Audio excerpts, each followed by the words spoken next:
Welcome, everybody, to a brand new episode of the 60-second car. Strap in, get ready to just absolutely floor it to the pedal to the floor as fast as you can down a giant water dam. And don't worry about the explosions. Don't worry about fire getting in your car, because that doesn't matter. Today is, and this is right off the top, if you listen past this and you get mad at me, it's not my fault. This is a spoiler episode. There will be spoilers all over all the tags. This is the Fast X or the Fast 10 episode of the 60-second car. I am joined by the one and only, the host of the Far Beyond Metal podcast, the host of the 60-second car podcast, Mr. That's Daniel, aka Overcord. Hello, Hola. hello. Hello, sir. And my How's name is family Daniel, Dan, aka Danotage. I'm also the host of this thing. Family's good.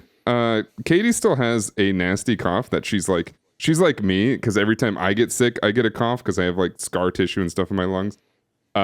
She's like me. She's at the point where she's just so frustrated with it, and she can't get over the fact that she's still coughing. And I couldn't be more sympathetic, and it sucks. Gnarly. But other than that, she's good.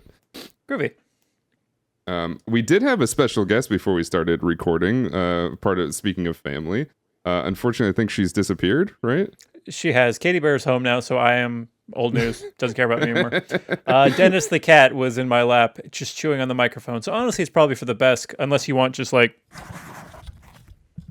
which I can provide if you want. I'm sure there's cat lovers out there that would be just down to hear that. Do you think there's animal, cat, or dog ASMR out there? Oh, probably. Like if I just put a microphone up to Dennis while she purrs, and she purrs hella loud, that's something for someone. Purring is definitely, yeah.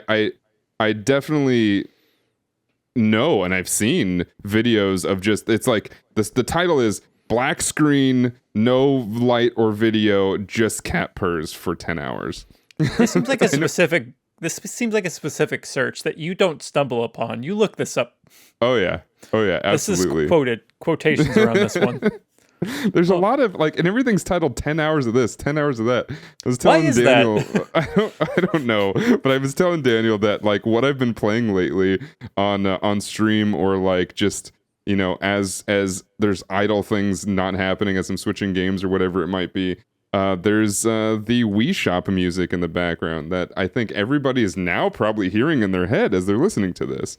As you're making your Mii, or you're setting up your Mii, whether that be, I guess, I probably on the 3DS as well, and your Wii, and probably the Wii U, and I don't think they have a Mii Shop or anything like that on the Switch, but, you know, I'm sure all the Nintendo lovers out there are enjoying it.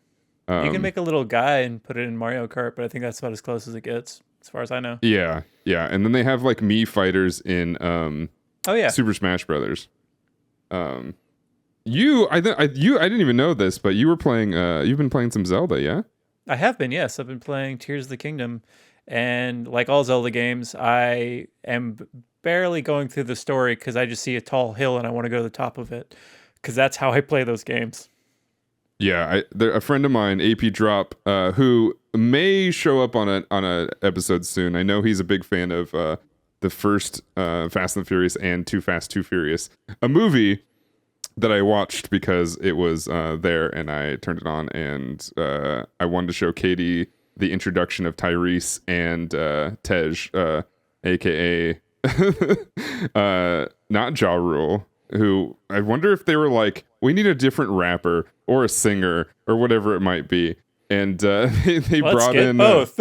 Let's get both. They did. They absolutely did. And we saw the introduction of two amazing characters who don't know each other, and then later become best friends in the series. And I think it was beautiful seeing that beginning again, and absolutely seeing the difference between Ja Rule having very little to do with anything, and then all of a sudden Ludacris actually in the movie and actually doing things in the movie for Too Fast, Too Furious.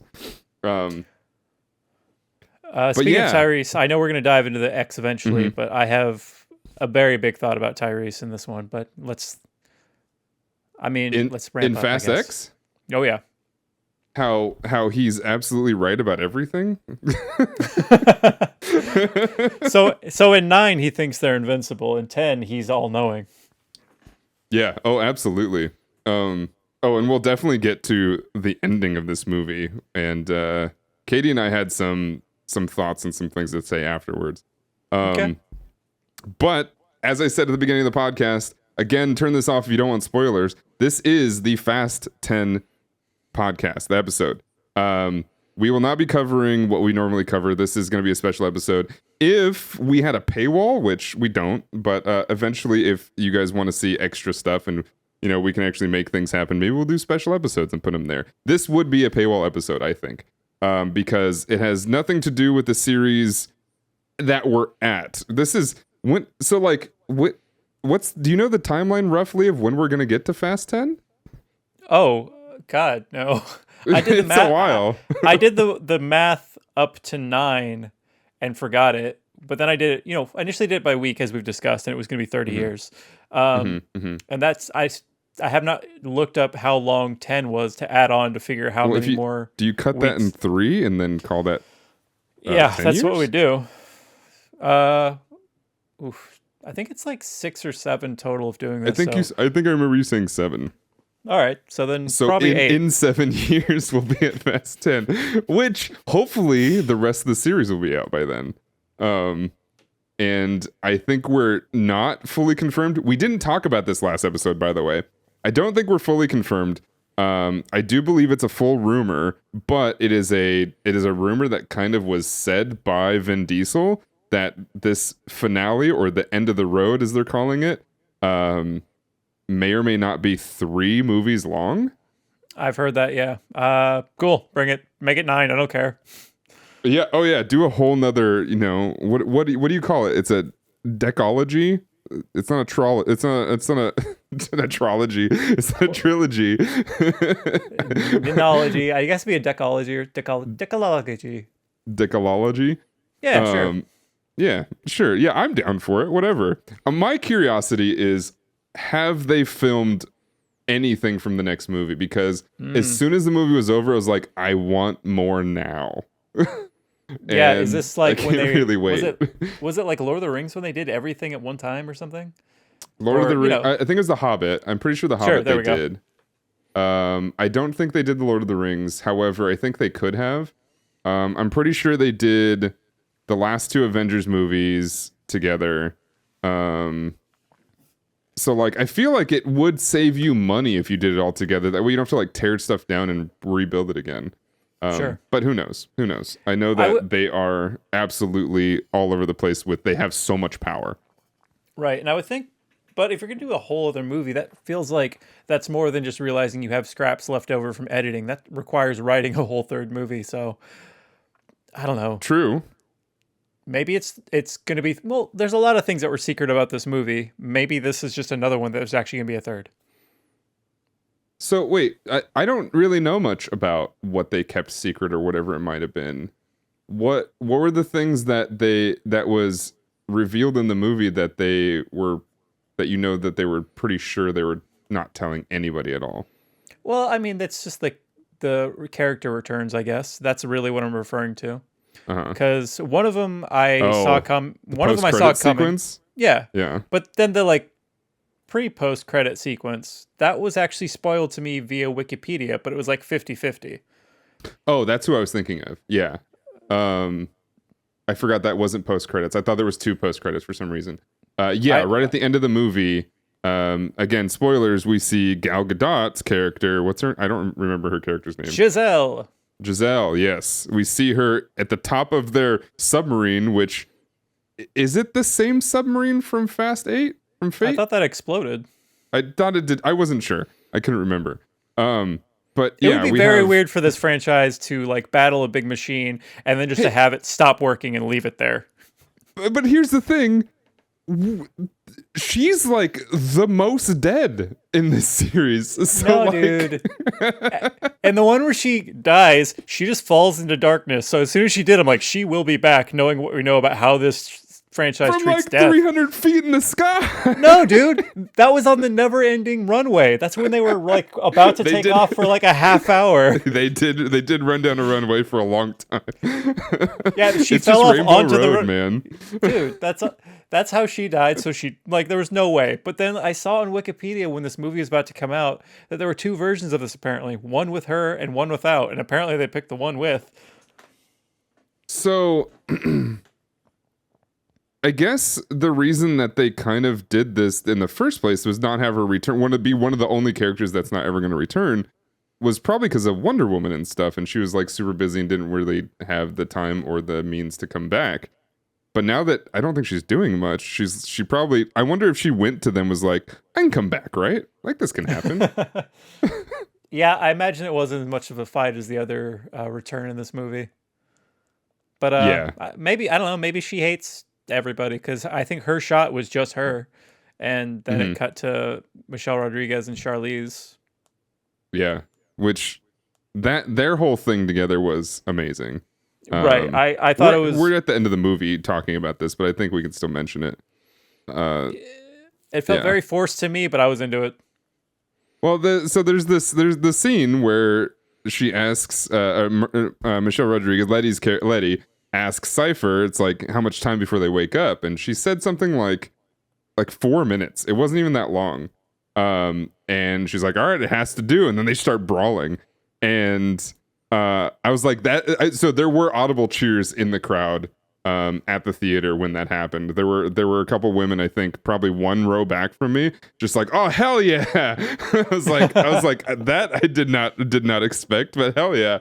And then they had like a pretty brutal fight for like what seemed to be more than 4 minutes. So much glass. Much glass. Yeah. So much so, and you know it's movie glass because like she literally grabs a handful of the little sprinkles of glass and just uses it as pocket sand. Who just picks up glass and uses as a pocket sand. I've never seen that in a movie before, but I always think like, why don't they just use the shards as a weapon? They thought of it. Yeah. I've seen it. I've seen people use shards, but they usually like, they're like, they act like they're real shards and they'll like wrap up the shard and hold it like a knife. But this was just like, no, this is sand that used to be sand, but now it's much harder and much more lethal, and we'll just throw it at somebody. Because if you've never seen it in a movie, you know that the Fast series is going to do it at some point. So I want to ask what your actual theater experience was like, because I went on Thursday night, so the I don't know. It's the hardcore fans. Sure, I guess. And there was exactly 6 people in the theater. Really? Right. That's what it wasn't the first showing, which I think maybe the first one. No, actually, the first one got let out before us, and 2 people came out. So our screening had a couple behind us, myself and my wife, and then 2 people in front of us who were sitting a seat apart so they could separately text people the entire movie. I hate them. I want bad things to happen to them. But ultimately, like the movie is loud and crazy enough where it wasn't so distracting. But still, stay home. What was your experience like? Because I didn't have any cheering except for me after the second, big return reveal, because I screamed, yes. So, our movie theater is the Grove, which is probably one of the more famous places to go see the movies at, and anywhere on the West Coast for sure. But it's absolutely, everybody goes. It's a big thing. There were plenty of people. It was not the first showing. It was like 6:30 in the evening. Not a time where everybody goes to the movies. It's usually like 7 or 8. It's always popping. It's always popping. So we had quite a few people there. Everybody cheers when the movie starts. We hear clapping. We hear woohoo. It's AMC. Yes. So we see, what's her name? The Australian famous Nicole actor Kidman. woman, Nicole Kidman, doing her thing. And then usually, so there's been a couple things. I think I forget if it was a Marvel movie. It was a big movie release. There were several people. It was the Dungeons and Dragons movie where we had one of the directors there, and then the other director was like on a call, and he had his like production assistant bring a bunch of his friends. So it was like half the theater was a bunch of his friends and then just randos all over the place.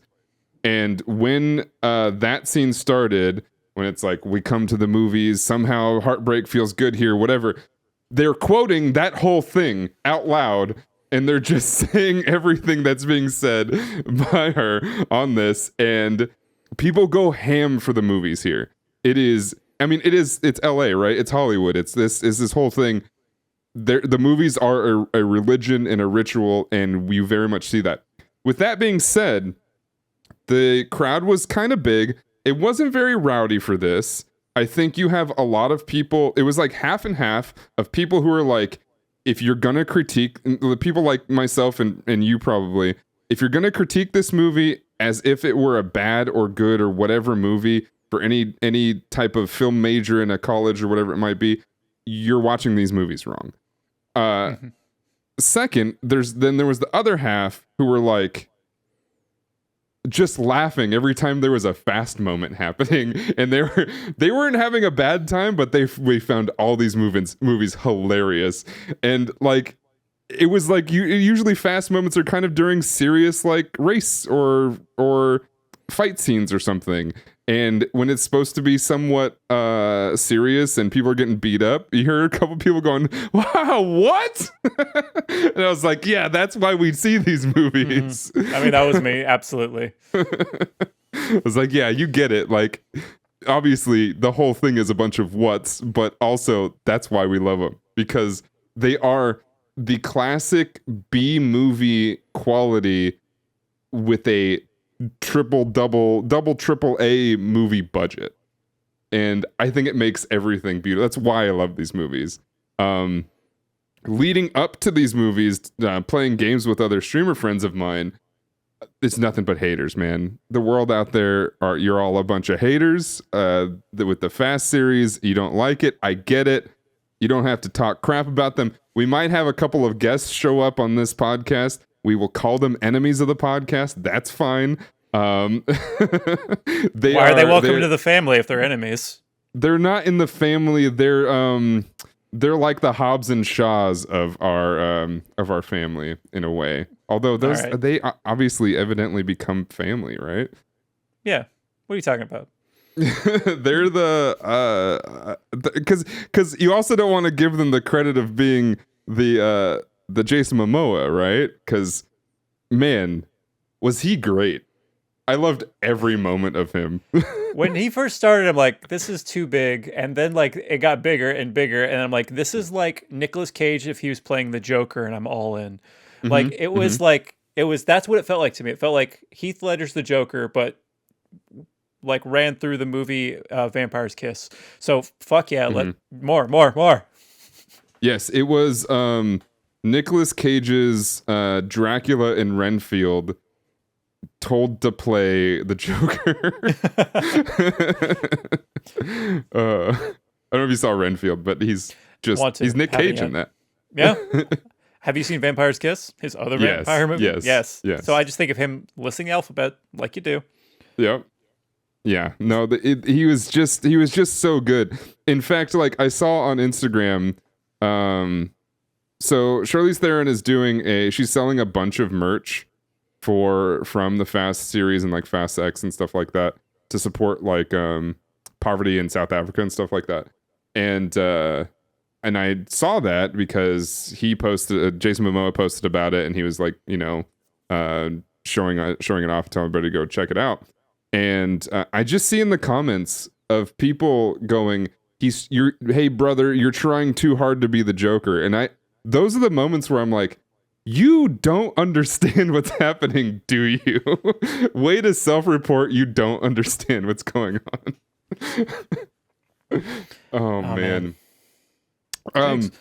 Speaking of Jason Momoa's character, I did watch a video from the YouTube channel Donut. Shout out. They're a car YouTube channel that does a bunch of things, and they obviously cover the Fast series a bunch of times. They did a video about they're trying to find the most cringiest line in all of the franchise. And I'm like, okay, fine, whatever. And then they did an episode for promotion of the movie Fast 10, where they went and actually got to sit in and check out all the movie cars. There is where we heard the story about how Jason Momoa's character, for some reason I don't remember his name, he was originally supposed to drive a Skyline, one of the newer Skylines. I don't know if it was meant to be a shout out to Paul Walker. I don't know if it was meant to be a like an homage to the fact that it's from Fast 5, where he kind of reveals his brand new Skyline and stuff like that. His personal Skyline. Dante Reyes. Dante Reyes, thank you. It was bothering me. Yeah. I don't know if it was supposed to be a callback or whatever it was, but it was sportier. It was obviously Nissan, so it was import, whatever it might have been. And I guess he called up the car guy, the guy that they were doing the video with, who basically runs and makes and like actually fabricates all the cars, which go watch that video. They talk about how much they changed these cars to make them look better in the movie. And it's really cool. But he calls him up like in the middle of the night and goes, "This doesn't feel right for the character. We have to change this." And then so they had this conversation about, he was like showing off like the nails he had. I guess the color he picked for the movie and whatever was just the nail color he was wearing anyway that day. And he was showing pictures of like all these things and what he had going on.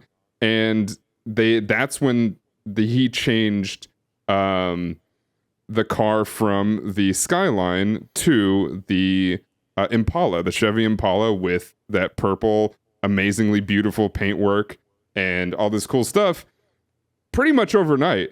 And I don't know if it doesn't sound like there was a whole lot of studio that had to come in and approve this or whatever. It was straight up like, let's talk to the guy in charge of all the cars, and then an actor who usually doesn't get to make decisions is just calling up and saying, we got to change this. It's a whole character thing.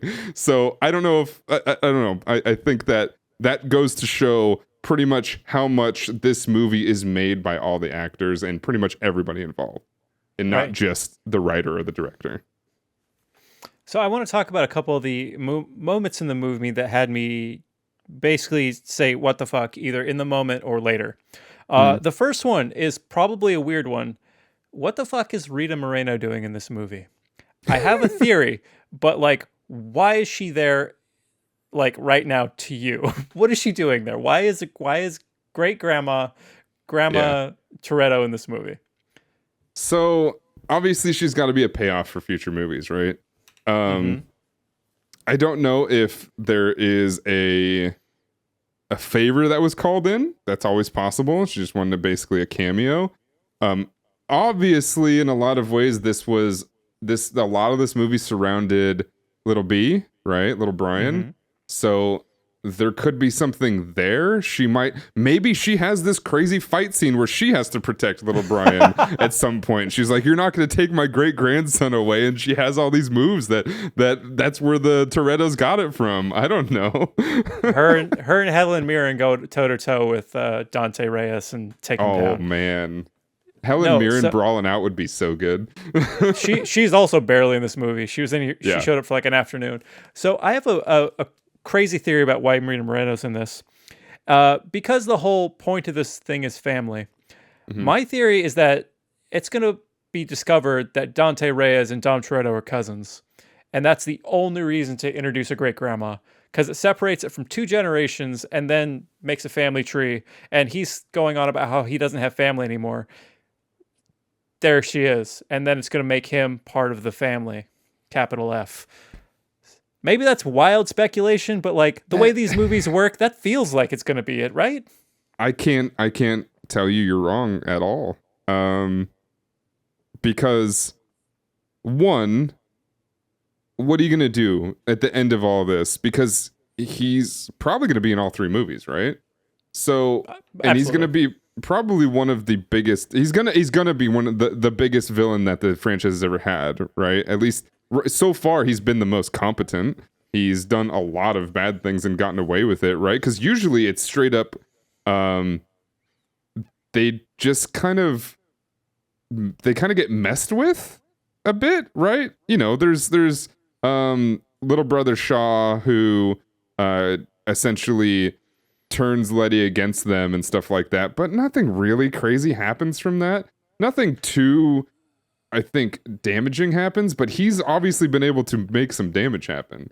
Are you forgetting how Cypher killed the mother of Dom's Oh, child? that is a thing, huh? That is a part in this movie where they do show it. Yeah. Okay. So the part where they show everything, who filmed all that shit for their like handy recap of the entire franchise? Because there's shots of the submarine on the ice. There's like them falling in the planes. There's all that stuff. Like someone somewhere had like just drones that no one acknowledged, who decided to just recap it for the big bad guy whose name I'm not bothering to learn, and Brie Larson, who seems like they should both know all this anyway. So it's like exposition for the audience who's here on their 11th movie. They know all this too. Yeah. I mean, there's a lot of stuff. I mean, they just used old footage. I think that was I would think that was quite literally just a nostalgia trip, because I think they did a lot of things. Because, I mean, we got to shout out that we just had this episode where the first time we see both Dom and little Brian in this movie is the same exact parking lot that we first see Paul Walker in, doing all this. I mean, obviously way more competent as a little kid, but yeah, he didn't spin out when he turned.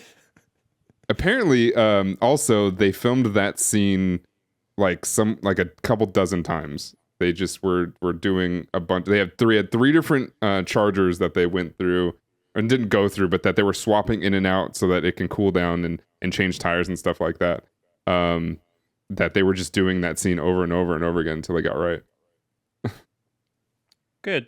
I hope the kid drove it every single time. I doubt he did. Imagine. Speaking of like callbacks and nostalgia, we discussed this maybe last episode that's been out, or definitely last time we recorded. The whole messiness of Brian's character being alive in this series and Paul Walker being dead. So like when Dom's in the garage looking at photos of all his family and all his friends who are all alive and there, they play the "See You Again" song to remind you, basically to remind you that Paul Walker's dead. But like, again, in the lore of this franchise, he's not dead. This is such a weird scene. It's pretty crazy. Yeah. I mean, I'll tell you right now, it was ballsy as hell and kind of strange to literally start the movie from the Fast Five footage of just having Paul Walker just be doing his normal thing. And then so at first when I was watching the movie, I thought that they used old footage and used more cuts of just showing Paul Walker's face to, like, as an homage, whatever. And then I saw clips from Fast Five. That's just how it was. I don't know why I thought that, but that's just how it was. It was a bunch of him doing, up close stuff. But yeah, they start the movie that way, right? They just start it with just both of them doing the thing. And I go, wait, this looks familiar. This isn't CGI. This is the actual footage. And I think I leaned over to Katie at one point and was like, oh, they're just showing, this is just from Fast Five. And I don't think she understood that right away. She thought it was also like a double with some CGI face stuff and whatnot. And then we're like, oh no, that's just the movie. They're just going back to it. Where we have a lot of these reveals that it's a very typical but also weird trope that we see in like retconning things a lot of the time in film, of showing old footage and then inserting scenes where these new characters were there the whole time. Right? They do it twice in this movie. They do it to the big bad Alan Richson's character, who is just huge. He's a huge man. I don't know if you've ever seen him in other things. But he plays this huge linebacker in a show called Blue Mountain State, which is all about Boise State and how they're just a big party football school. And then he plays Jack Reacher in the new show for Jack Reacher, because when they originally made Jack Reacher with Tom Cruise, the author of the books was super pissed because Jack Reacher's supposed to be this big, huge, like, dude that can absolutely take care of himself whenever possible. So then when they did the show, they're like, okay, we'll get the biggest, hugest dude that we can find, and they cast Alan Ritchson, and yeah, he did exactly that. And then in this movie, he's even more jacked, and he's wearing the tightest shirts. Oh my God. Look, if I could just go ahead and objectify every single person in this movie, everyone is an absolute smoke show. Like, when every character reveal, I'm like, oh my God. Like, they got Charlize's hairs right finally. This dude in his tiny, tiny shirt. I mean, I've sent you stuff privately, but like, we're all honking for what's the fucking bumper sticker? Honk if you think Han is hot from Tokyo Drift or whatever. Honk honk. Yeah, like, yeah. Just everyone. Like, they just bravo to the hair and makeup. I love that they did that right at the beginning, by the way. They did the whole dating app with Han just immediately, and they called out the fact that everybody just is so thirsty over him because he obviously matched with everybody immediately. against people like Ludacris and Tyrese, who are hot on their own, and they would absolutely get that same response. So when they started introducing the whole dating app aspect to Han's character, I'm like, oh, so Giselle's absolutely in this movie now, because why else would you dabble in like him potentially dating? So it'd be like, oh, he's gonna go out on the dating scene again. Oh, his ex is back. Never mind. Love Han will find love after all. Yeah. I didn't even think about that they would, because I was so sure that she was so out of the franchise that they would never do that. But that's, obviously neither here nor there now. If we could just jump around a little bit. Yes, so we've already been doing so, and it's crazy. Yeah, so I'm not even going to jump as far as I want to. Tyrese. So I said there's something about him I really want to talk about. My favorite thing about Tyrese in Too Fast, Too Furious is how much he says bruh. And throughout the rest of the franchise, between 4 and 9, he says it maybe once a movie. 10, it's back, baby. Bruh, bruh, bruh, bruh, bruh, bruh. And I love it. I'm here for it, and I love it. Yeah. I mean, they must have had that meeting, that pre-production meeting before this movie was like, okay, no more new stuff. We're bringing back all the hits. We're bringing back all the classics. We're doing it. If Paul Walker was still alive, he'd probably, even though it was the cringiest thing in the world, he'd probably still say "cuh" at some point. I even clocked Vin putting his thumb in his beer after you mentioned it last time we recorded. So like, which Great Grandma was also down for. Playing all the hits. Yeah, I mean, they did it. They went back to Tyrese ruining wait, why am I forgetting what's his name? Rome. For ruining the Grace moment and the big thing at the beginning while great grandmother's doing her speech and whatever. I was like, that feels weird, but obviously it's in character. So I like this one started with the family picnic because it couldn't end with a family picnic to give us a cliffhanger. No. Yeah, that brings you to, before, so obviously hit your points, what you have to see next, but this whole thing just it is as much as these are bad movies as compared to classic whatevers, they do the villain so well, and so he's just so villainous and so good at it. Who? What? Sorry. Just Jason Momoa being a villain. I think that you put that type of villain in any movie, and I think it does well. He has like a weird motivation that I both believe and don't believe, because like he hates his dad, but his dad is dead. Now he wants to kill because his dad is dead. All right, cool. Let's go. So that actually bothered me a little bit. So what they do to explain that is when they're showing his psych profile, they point out the notes that he has sociopathic tendencies, and I'm like, right, that wasn't necessary. You didn't just like, it's obvious he's a sociopath, but like, is that how we explain why he's doing all the things he's doing, even though he knew his dad was a bad guy and he didn't really necessarily want to do exactly what his dad wanted to do anyway? Because he admits his dad's not a good guy. Mm-hmm. Like, yeah, his admission of that in the same scene where he's like toe to toe with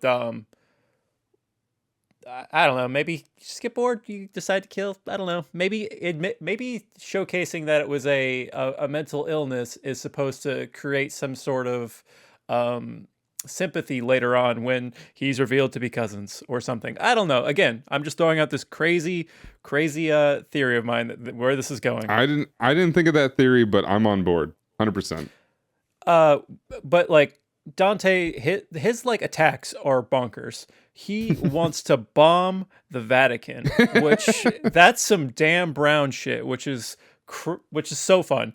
And then in the same like breath, it is revealed that his attempt, which Dom and the crew prevent, has no casualties, which seems impossible because the shockwave that all the cars are in, those guys are dead. Yeah. And also minimal casualties. They use both those phrases on different news reports. So either the second one came later and there were some losses, which is very sad, or someone in the editing and writing was just like, oops, it's everyone's dead, but no one's dead. Because this movie, like this franchise is very interesting how like there should be so much just like casualties from these people just being negligent. Like I think about this with the Avengers, but these movies. Yeah, I was gonna say it's your typical comic book trope of nobody dies even though the whole city gets trashed. Except when they do, they're like a side guy you kind of forget about, which then makes Dante Reyes. Yeah, right. And so like that brings it back to like how he's in that scene, right, from Fast Five. I don't think it was on purpose, but they do set that up pretty nicely. Like that whole scene where he actually is in the car next to his dad's car and he gets flung off the bridge. That was all in the movie. Like there were two cars there, exactly how that happened. I think a helicopter, whatever, hits the car, whatever, all that happens. The only difference is you don't see a body fly out. But other than that, everything was exactly how that happened. I thought that was pretty good. And second big reveal, I mean, we're so deep into spoilers, we shouldn't even warn anymore. No. The mid-credits reveal that The Rock is back. And you want to say the line? Some bitch! Love it. So it's revealed that he's back, which is amazing because, of course, he should be. And I knew he would be, even though everyone's like, they hate each other. It's never going to happen. Candy ass, et cetera, et cetera. But how they tied him in being like, oh, you're the one that fired the shots. And then they show the scene and went, I forgot he fired the shots. Thank you so much, flashback.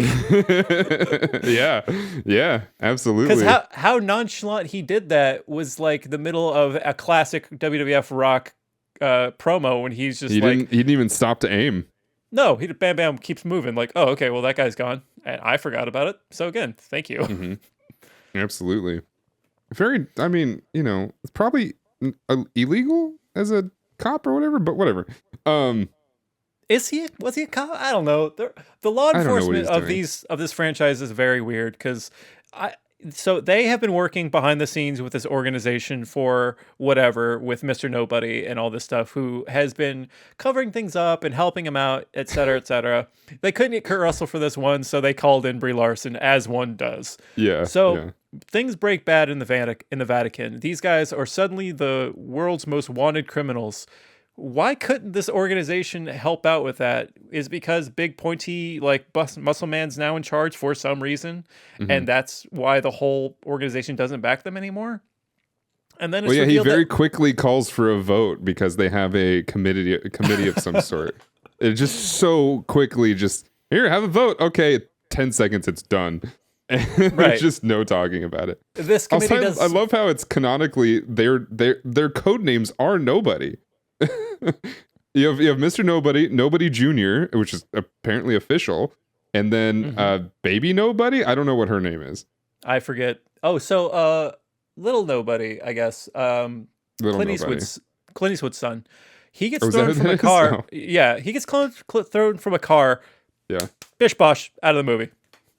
I don't know. Maybe he's a savior because we obviously know that the new guy in charge is. He's gonna have a huge part in the next movie. We know that. Like he literally, shoots the rocket and does the killing blow on 3 major characters, which we just see their plane go up in flames. and yeah, I assume there's gonna be some revenge there. I truly do think that your theory makes a lot of sense, which is why you introduce a second bad guy, right? You introduce a second bad guy, especially near the end, even though I think everybody saw that coming. Yeah. Okay. So Where, that. Sorry, real quick. yeah, That dude. go ahead, please. He's a villain for 80% of the movie. They're Yes. friends for like 10 minutes, and then he goes back to being a villain. That's so funny to me.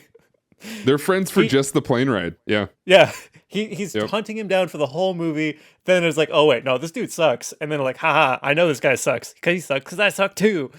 Like, oh my god. Well, the fact that Dom was so easy to just forgive him and be like, okay, that's cool. So there's two things. It's either he does really believe in the agency that they're working for, and he's like, oh, they wouldn't have put a guy in charge who isn't, isn't evil, but maybe a little bit stupid. Or he's so used to just having people respect him after a few moves that he just got blindsided. So I think it might be a third option, which the franchise has proven in the one where he's like a bad guy. Where Fate. Dom is so wise to everyone's things that he's got like a Danny Ocean level scheme that's Oh, he's like Batman. 6 steps ahead. 100%. Yeah, he's got like 6 steps ahead of all the bad guys. So like in the third movie, fingers crossed, he's gonna be like, "Oh, you remember when you crossed me? I crossed you," and then like it cuts to all this stuff and like someone's behind the scenes slipping like floppy disks around and to making everyone suddenly alive, like everyone's suddenly alive. Yeah. Oh yeah. Oh. So like it's clear that nobody in that plane died, right? Except No, for maybe the absolutely pilots. They had the cars on the thing, so they jumped out with parachutes again. That's got to be it. So like at the beginning of the next one, Or they're just in the plane and they just survived. oh yeah, they're on fire right now, just going, ugh, this is annoying. This is where Tyrese gets like, he's like, I was on fire. I exploded and I'm still here. You still don't believe me? My clothes are also invincible. They are not burned. Well, you remember in 9 where he shows that he got shot a few times with his clothes. He's got holes in his jacket and shirt and stuff like that. And he's like, I wasn't hit. What is going on here? So maybe all their clothes get burnt off. And then we open the second movie with Tyrese with his shirt off again. I'm into it. Because wait, who's there? So you have Tej, you have Rome, and then you have the new girl that I'm forgetting her name too. Who's very sad that she created God's eye. For some reason, she thought nothing was bad was going to happen from it. Oh yeah, what is her name? Yeah, I don't. It's another tech name, I think. But yeah, you have them three, and then the pilots are probably dead. They're just nobody there. Or they end up being other characters that reveal themselves as they were like, Sure. we were here the whole time. In number 13, the pilots want revenge because they weren't offered proper like parachutes or something. Yeah. So that all happens. They get shot down with a javelin from the new agency guy. I don't remember his name either. And then there's the iconic line, right as that happens, or right when the two tankers are driving towards both Dom and Little B. He says, "You made one mistake. You didn't take my car." And then they drive. He fucking he does the papa wheelie to get over the ledge, and then drive as fast as he can down the dam, wherever that dam is. And then the dam has like those 2 barricades on either side, so it looks like a literal Hot Wheels car in one of those tracks going down. And then I don't know, like of course things work out.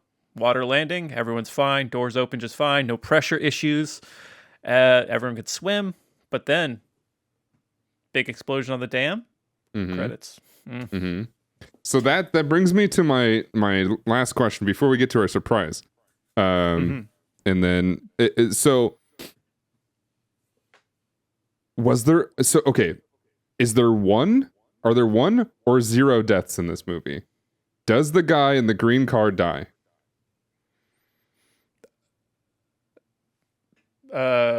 Oh, good question. His friend from Brazil. I think there are 2 deaths in this movie. And I Okay. think he's one of them. The Okay. other one is actually a note I wanted to come back to. So I'm glad you pitched me like this and you had no idea. Nope. John Cena. Oh yeah. John He's not Cena's dead, car. right? I think he's dead. Because, Could be. like, my question about that is why did he build this, like, shitty speed racer jumping mechanism that doesn't work into his car that he's spent a long time on in a cave in Portugal? Yeah. Like, why is that why is the suicide feature a feature on this car? Because he thought he might need it to jump once? Maybe he thought he can jump over something with it. I don't know. For all the, like, tech savvy and car savvy these people have, that could not have been the plan.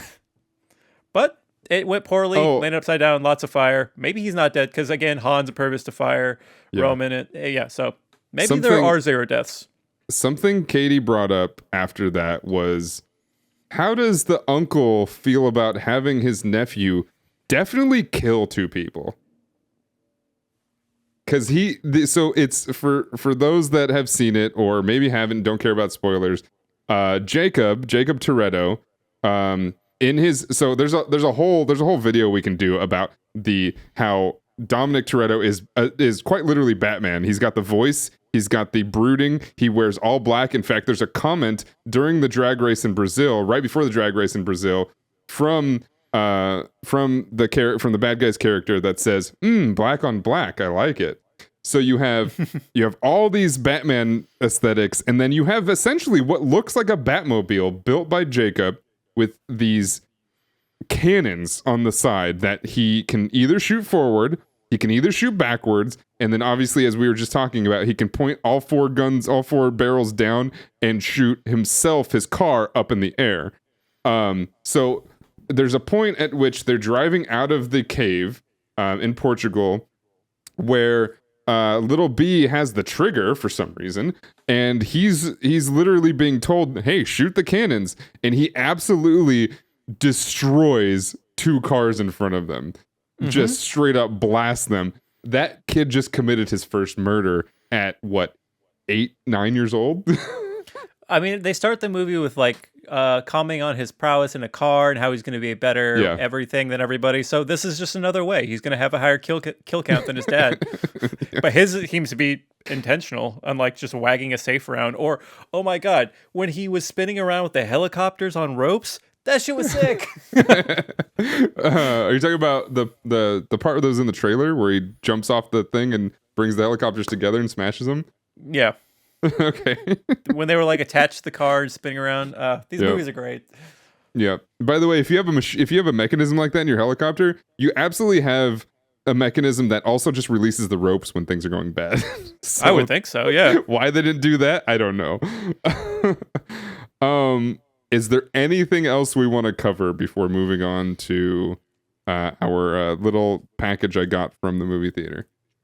I think we've covered everything except for I love that they comment on the fact that Han is always eating to the point when it becomes a plot point for a fight. It's great. So yeah. Let's save everybody who hasn't seen it that little bit of just brilliance because it's so. Or funny. what's his name? Pete's little small role in there. Pete. Oh yeah. Okay, so that was probably the most violent fight between Roman and Tej in the copy place. It was like an internet cafe. Yeah. Yeah.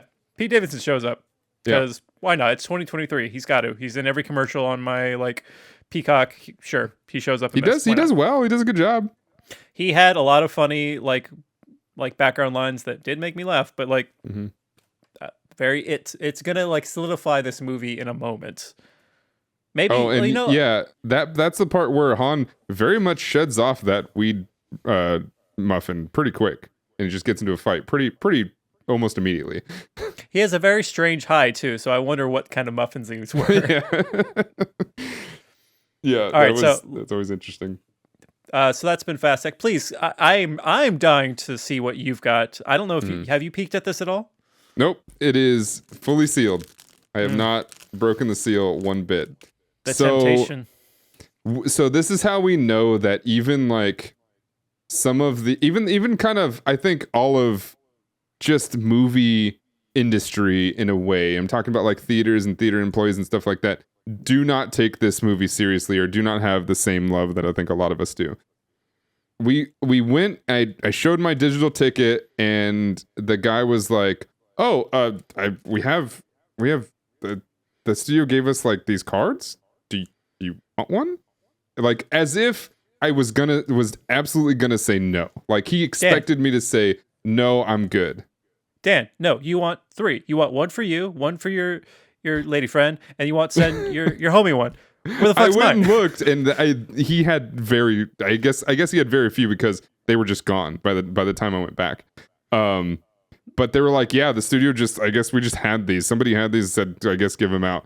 And I was like, the man expected me to say no, and obviously I wasn't gonna do that. I was like, oh yeah, absolutely. What a goof. But yeah, they're these Fast X. They have the Universal logo on the back. 2023 Universal Studios. Just a black package with apparently cards inside. Is it time to open them? Yes. Please. I've been waiting for this. All right. Yes. I sent Daniel a picture as soon as I got him. And yeah, we're ready. All right. So they're thick cards. There's not many, but they're definitely thick. They're like cardstock. Before you see what you got, count them off. Like, just don't look how many do you have. I have 1, 2, 3, 4, 5. I will Wait, say they all have black with the same back? That's weird. no, they don't. So, okay. So weirdly, the first 3 are like a matte black. You can actually kind of see it in the video here, and the other 2 are shiny. So we may have some Pokemon holographic. Maybe some. You pulled a Charizard in your first pack. I'm about to pull a Charizard. All right. So this first card, just it has all the original stuff. It says original film, which is their, I think, one of their studio things. IMAX, Universal Studios. It's just normal stuff. Sure. Okay. We have it's pretty much the movie posters. We have Brie Larson's character, which we'll remember her name eventually. Do those are those really thick? Yeah, they're like cardstock.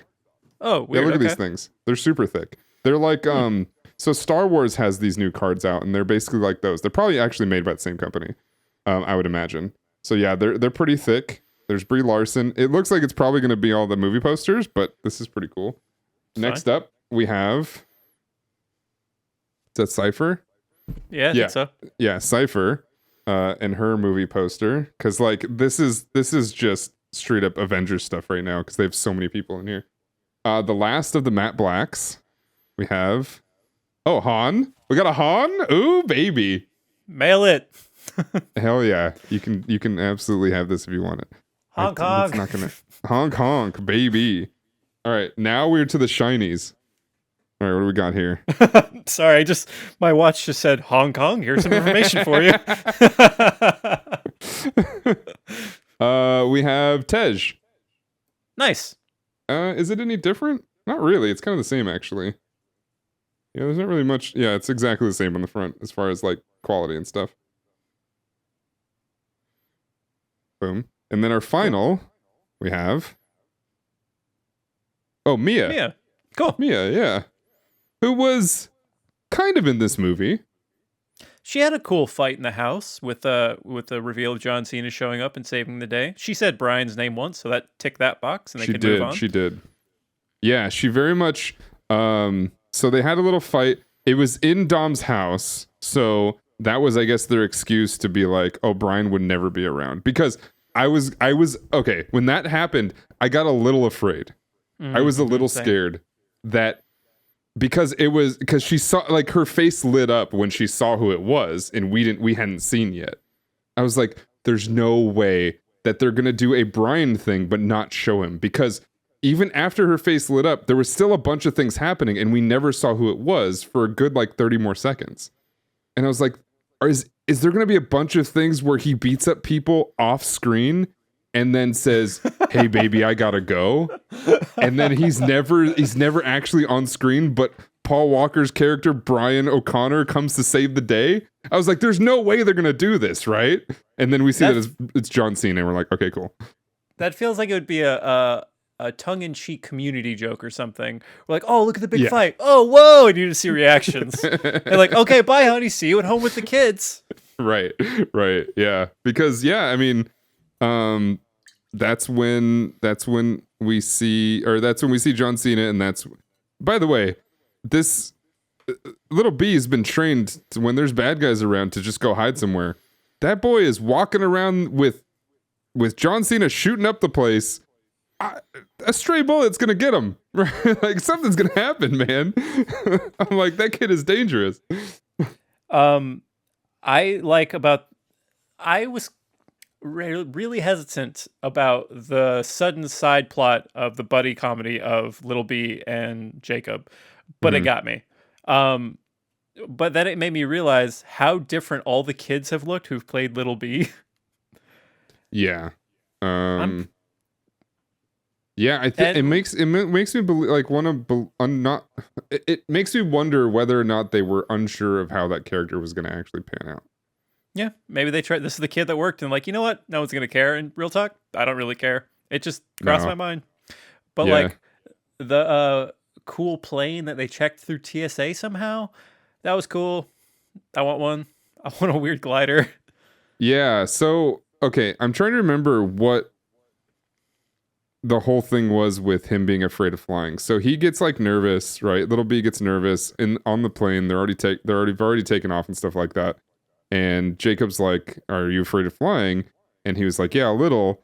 And it's not the heights, is it? But like, what does he say is the reason he's afraid of flying? Does he? Maybe not, because like when he says it's not the height, he's like, "Oh, good." And then it's revealed, "I'm glad you said it's not the height," or whatever the line is. We'll have the exact quotes after our 5th viewing of these. Yeah. Oh, by the way, are you gonna go again? I'm absolutely going again. I think I want to. Yeah. I absolutely want to. It's whether or not I can convince Katie to come with me.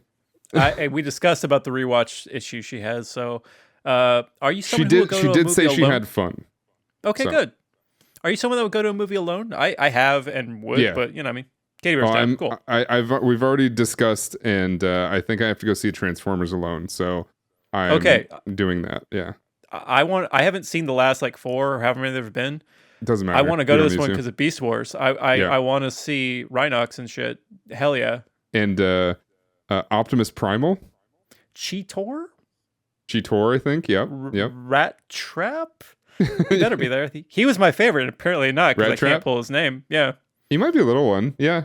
But yeah, Optimus Primal is my favorite name. Oh yeah.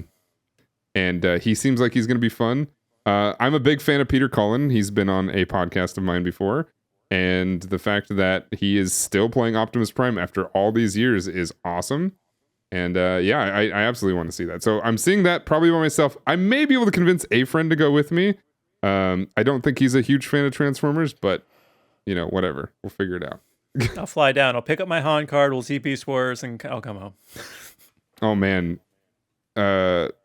Asterisks on that. Probably won't happen. The cars in those, especially the ones that Han drives, are actually fun. Those are cool. A couple of those were really cool. I honestly, the cars that are like the main characters' cars, like Dom's and Momoa's and stuff like that, whatever, you know, they're cool. But like all the side character cars are pretty sick, except for maybe the gold Lamborghini. That's a bit much. I mean, it worked for the heists. Well, it didn't work for the heist because the heist backfired. So right. Also, just a fun Roman thing. Yeah, and I will reiterate this again. Everybody in this movie is yoked. I think both, you know. Oh, we can talk about this all day. I'm gonna make it quick. I promise. This is Remember one of the how first we were going to wrap up like 20 minutes ago? Yeah, whatever. This is Fast X podcast. It's now the Fast X podcast. It's Is this the first time we actually see Cypher fight? I think so. So after 3 movies that Charlize Theron, a amazing action star, has been in, this is the first time they actually get her to do action stuff. Dude, in 9, she was in an aquarium the whole movie. Of course she couldn't fight in that one. Yeah, she was just in a box. Yeah. And the other one, she was just doing like that weird computer jargon where she's like tapping on a thing and then just bad things were happening. Yeah, I think Katie laughed out loud when we see the flashback of, the 2-hour flashback or whatever of her in her office with all her dudes, and then she flips over the the desk that she was working at and just hits a power cable and all the power shuts off throughout the whole thing. Dude, that fight was ridiculous, but that fight was fucking hot. That fight was great. I was like, I'm learning a lot about myself this movie. That's what I'm saying. Like, this is Charlize Theron is, as far as like actresses go, she is the one that kicks like some of the most ass, right? Her and Michelle Rodriguez out of all movie stuff. And I mean Brie Larson absolutely lately is like, these are all kick-ass action stars, and we don't get to see Charlize Theron fight in this franchise until the third movie she's in. And I think that's a damn shame, but I am glad we actually got to see it. I want more fights. Next one, all fights. I will watch the Letty and Cypher fight over and over and over again. They destroy that entire room, and it's amazing. So we really could keep going on all the little things that make this movie great. So, but we can't. Go see Fast 10 if you haven't seen it, and for some reason you are dumb and haven't seen it. Go see it. We spoiled everything about it. Fuck it. Go. It will still not worth disappoint. watching. Still. Yeah, absolutely. There's so much we didn't cover. Like, this side episode could be its own like 2 weeks just on like what we remember. Just wait till 2035 or something when we get to the minutes. Yeah. I do want to look up one thing. So that does not happen.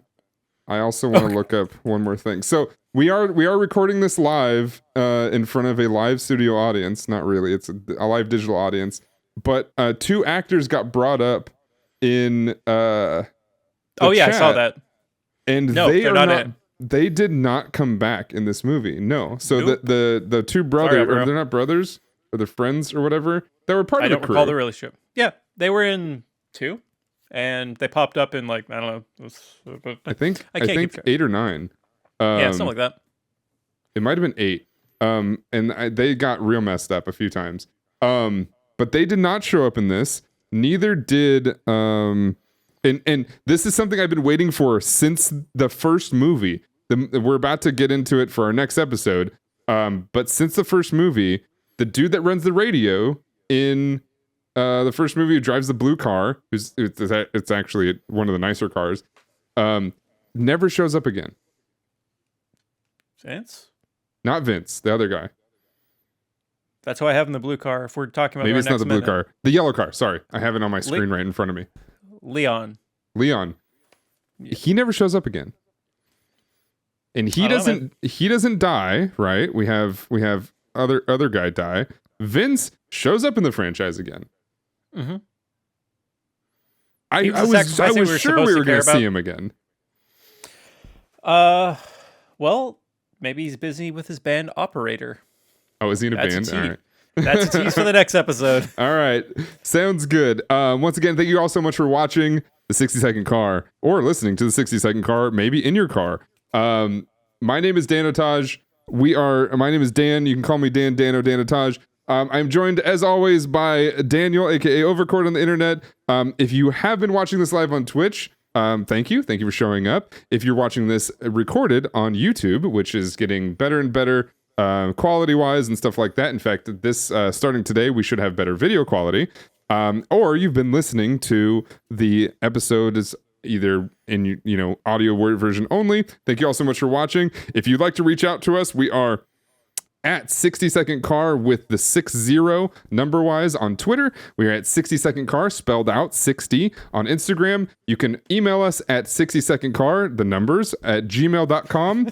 And I'm gonna have to figure out a better way to say that next time. And with that, we will go to the link tree. Go to the link tree. Yeah, we'll catch you all next time. Family.